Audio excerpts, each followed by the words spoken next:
Hi tears, நம்ம வீட்டில் இன்னைக்கு ரொம்ப சிம்பிள் அண்ட் பெரிய பெரிய பெனிஃபிட்ஸ் இருக்கிற ரோஸ் கிரீன் டீ ரெசிபி தான் பார்க்க போகிறோம். இது ரொம்ப ஈஸியான மெத்தட் தான். அதுக்காக குறைச்சி எடை போட்டுறாதீங்க. இதில் அவ்வளோ ஆரோக்கியம் கொட்டி கிடக்கு. Hostel students, bachelors, aged person, house wife, office போகிறவங்க, எக்ஸாம் ப்ரிப்பேர் பண்ணுறவங்கன்னு இந்த பரபரப்பான நேரத்தில் ஆரோக்கியமாக எதுவுமே எடுத்துக்கலேன்னு ஃபீல் பண்ணாதீங்க. டெய்லியும் ஒரு ஹெர்பல் டீ குடிங்க. நிறைய ஆரோக்கியமும் எனர்ஜியும் கிடைக்கும்.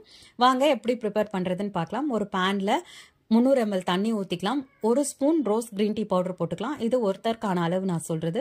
2-3 நிமிஷம் கொதிக்கட்டும். பொதுவாக டீனாலே பாலில் டீ தூள் போட்டு நிறைய சீனி சக்கரெல்லாம் போட்டு கொதிக்க வச்சு வடிகட்டி குடிக்கிறதா டீன்னு நினச்சிட்டு இருக்கோம். ஆனால் நம்ம சித்தர்கள் முன்னோர்கள்லாம் தண்ணியில் வீட்டில் இருக்கிற ஸ்பைசஸ், ஹெர்பல்ஸ்லாம் போட்டு கொதிக்க வச்சு வடிகட்டி எந்த இனிப்பு சுவையும் சேர்க்காம குடிச்சு ஆரோக்கியமாக வாழ்ந்து வந்திருக்காங்க. அந்த குறிப்புகள் எல்லாம் நமக்கும் எழுதி வச்சிருக்காங்க. இனி நம்ம சேனலில் வரும் நாட்களில் நிறைய ஹெர்பல் டீ ரெசிபிஸ் போடுறேன். உங்களுக்கு யூஸ்ஃபுல்லாக இருக்கும்னு நம்புகிறேன். 2-3 நிமிஷத்தில் டீ கொதிச்சிடுச்சு. வடிகட்டுறதுக்கு முன்னாடி இதில் இருக்கிற பெனிஃபிட்ஸ்லாம் பார்த்துக்கலாம். கான்ஸ்டிபேஷன், டயரியா இருந்ததுன்னா அதுக்கு ரொம்ப நல்லது. நம்ம இம்யூன் பூஸ்டிங் ப்ராப்பர்ட்டிஸ்க்கு ஹெல்ப் பண்ணும். தொண்டை கரகரப்புக்கு நல்லது. நம்மளோட எனர்ஜி லெவலை பூஸ்டப் பண்ணும். ஸ்கின் அண்ட் ஹேர் ஹெல்த்துக்கு ரொம்ப நல்லது. டைஜஷனை இம்ப்ரூவ் பண்ணி தரும். ஆன்டி டிப்ரெஷனுக்கும் நல்லது. நம்மளோட ஸ்ட்ரெஸ்ஸை ரெடியூஸ் பண்ணும். ஃபேட் பர்னிங் பண்ணி தரும். இன்னும் நிறைய ஹெல்த் பெனிஃபிட்ஸ் இருக்குது.